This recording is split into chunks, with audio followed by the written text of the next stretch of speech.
নমস্কার, good morning আমার subscriber ভাই বন্ধু এবং যারা আমার চ্যানেলটা সাবস্ক্রাইব করেননি সবাইকে নমস্কার আর আন্তরিক অভিনন্দন জানাই আমার এই চ্যানেল থেকে।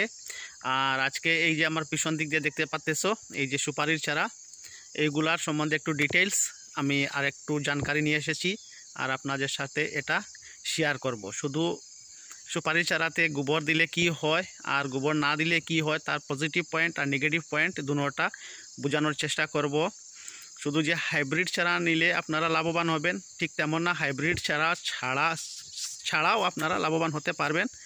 আর হাইব্রিডের মতো আপনার ফসল অত্যাধুনিক হয়ে উঠবে এবং কিভাবে আপনারা গোবর সারটা প্রয়োগ করবেন আর কিভাবে প্রয়োগ করলে আপনাদের প্রফিট হবে সে সম্বন্ধে একটু জানকারি দেওয়ার চেষ্টা করব। তো আমার সাথে থাকুন আর দেখুন আমার এই চ্যানেল নাথ ব্লগ 01। আর সাথে একটা কথা বলে থাকি যে এরা আমার চ্যানেলটা সাবস্ক্রাইব করেননি তারা এইরকম আরও ভালো ভালো কিছু ভিডিও দেখার জন্য আমার চ্যানেলটা অবশ্যই সাবস্ক্রাইব করবে রাখবেন, যাতে আমি আরও ভিডিও বানানোর জন্য মোটিভেশন হতে পারি আর মোটিভেটেড হলে আরও ভিডিও বানাবো।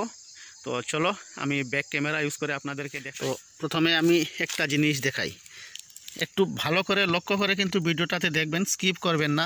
এই যে একটু সরাই,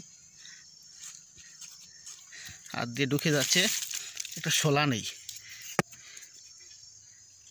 এই যে সুড়ঙ্গ দেখতে পাচ্তেছো, এই সুড়ঙ্গটা কিন্তু অ্যাকচুয়ালি এমনি হয় নাই। এই সুড়ঙ্গে কিন্তু গোবরের এক ধরনের পোকা থাকে, গুগুরা পোকা বলা হয় বা গোবর পোকও বলে থাকা হয়।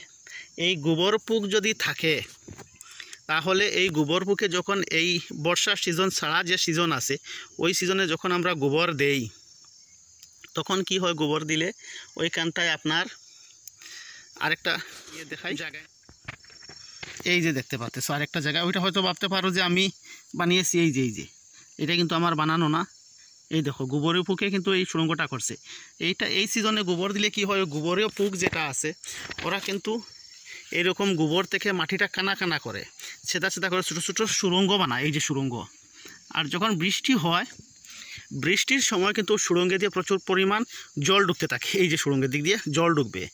আর এই জল ঢুকলে পরে কি হবে, পুরো ভরপুর মাত্রা অল্প বৃষ্টিতে পুরো সব শিকড়, পুরো এই যে শিকড় আছে, এই যে যেমন ধরো এই যে শিকড় আছে, এটা কিন্তু বড় গাছ, এটা কিন্তু ছোটো গাছ না, এটা বড় গাছ। এইরকম যে শিকড় আছে এগুলো তো বড় গাছের বড় শিকড়, এই যে দেখাইতেছি এই যে বড় গাছের বড় শিকড়। হ্যাঁ, ওইগুলা ছাড়ার কিন্তু ছোটো ছোটো শিকড় আছে, ওই যে আরও ছিদ্র আছে, ওই যে গুড়া পোকায় বানাইছে। তো ওই গুগুরা পোকার সুড়ঙ্গে দিয়ে কিন্তু পুরো জলটা জমা হতে পারে তাড়াতাড়ি, অল্প বৃষ্টিতে বেশি জল জমা হয় আর শিকড়গুলার কিন্তু অনেক সুবিধা হয়। ওই যে আরও সুড়ঙ্গ বানাইছে,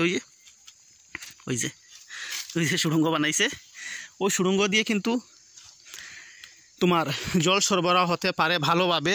তখন কি হয়, চারাগুলোর ভালো গ্রোথ আসে এবং তাড়াতাড়ি চারাটা অ্যাডভান্টেজ হওয়ার সম্ভাবনা থাকে। এটাতে গোবর দেয়নি, এই যে দেখো কি পর্যন্ত ভালো গ্রোথ এসেছে।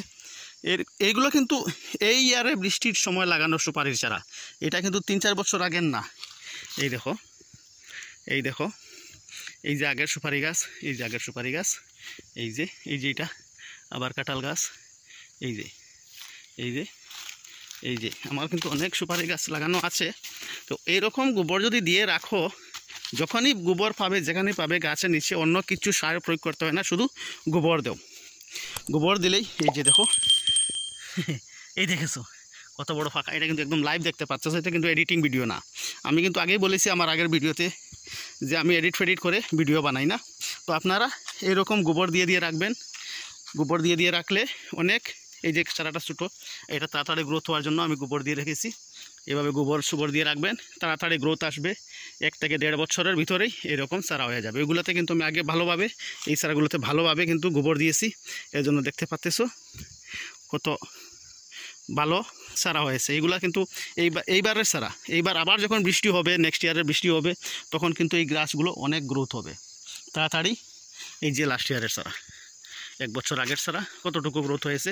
হাইব্রিড দেখিয়ে করবো ভাই, দেশি চারাতে একটু মেহনত করো, তাড়াতাড়ি ফল পাবে। তো আশা করি বুঝতে পারতেছেন আমার কথাগুলো, আর বোঝার এতটুকু দেখার জন্য বা বলার জন্য আমার ধন্যবাদ জানাই আপনারা সবাইকে আমার সাথে থাকার জন্য। আর এখানেই আমার ভিডিওটা সমাপ্তি করতেছি। Thank you for watching this video.